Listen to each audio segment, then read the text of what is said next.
السلام عليكم ورحمة الله وبركاته. اهلا متابعينا من كل مكان بفيديو جديد من قناة يوميات اسرة عصرية. فيديو النهاردة ان شاء الله هنعمل مع بعض المهلبية بطريقة بسيطة جدا وسهلة، وفي الاخر كده هنضيف لها بسبوسة حاجة حلوة عشان تبقى زي استقلانس. حد عارف استقلانس؟ تبقى طعمها حلو وجميل. يلا بينا نشوف المقادير وطريقة التحضير. بس قبل ما ابدأ احب اقول ان الفيديو ده بالتعاون مع قناة وصفتي واكلتي. القناة دي جميلة جدا، قناة بتخص المرأة والمطبخ. صاحبة القناة ام مالك انسانة محترمة جدا وجدعة.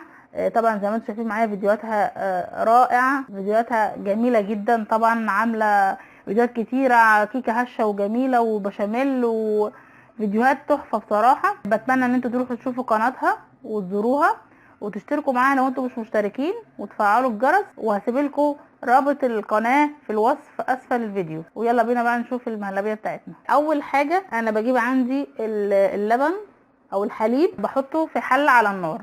طبعا الكميه اللي معايا دي انا عامله 5 كيلو.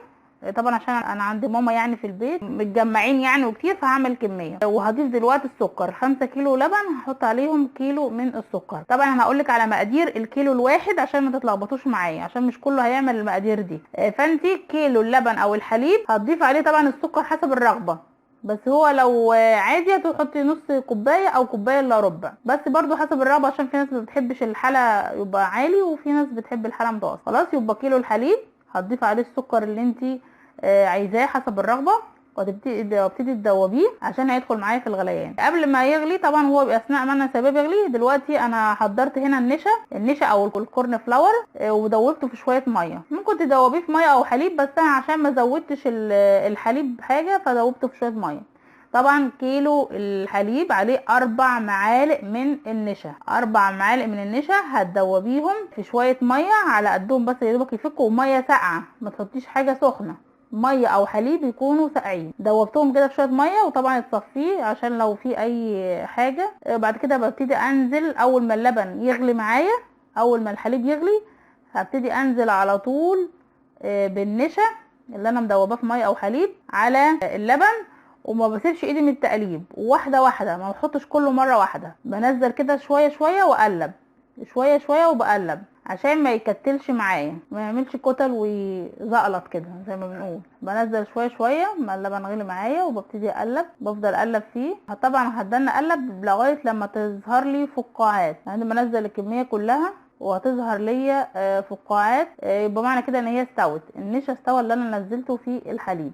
طبعا اول ما تظهر الفقاعات اخر حاجه بضيفها قبل ما اطفي هو الفانيليا. طبعا انا جايبه هنا ب3 جنيه فانيليا، يعني حوالي 12 باكت، لان انا عامله طبعا كميه. طبعا انت بتحطي طبعا الفانيليا المقدار اللي انت عايزاه على قد الكيلو اللي انت هتحطيه. بحطها اخر حاجه قبل ما اطفي. خلاص كده حطيتها وقلبتها والفقاعات ظهرت عندي. هطفي عليها دلوقتي. هبتدي دلوقتي ان انا اغرفها. شايفين القوام بتاعها؟ هو ده القوام اللي انا عايزاه. بصوا قوامها مش تقيل، لانها لسه ما بتبرد بتتقل عن كده، فهو ده القوام حلو قوي. طبعا دلوقتي هبتدي اغرفها في اطباق. هبتدي اغرف زي ما انتم شايفين كده، غرف في اطباق فبر عشان الكميه معايا كتير. طبعا انا عملت بال5 كيلو 50 طبق بالظبط، يعني الكيلو ممكن يعملك 10 من الاطباق دي. وجملتها طبعا هنا جوز هند وزبيب، رشيت جوز الهند الاول وبعد كده رشيت زبيب. وهنا جبت طبعا بسبوسه وحطيت في كل طبق قطعه عشان تبقى طعمها زي استقلانس. طبعا الطعم رائع جدا وجميله. بتمنى تجربوها وتقولوا لي رايكم. الى اللقاء بفيديو جديد ان شاء الله. السلام عليكم ورحمه الله وبركاته.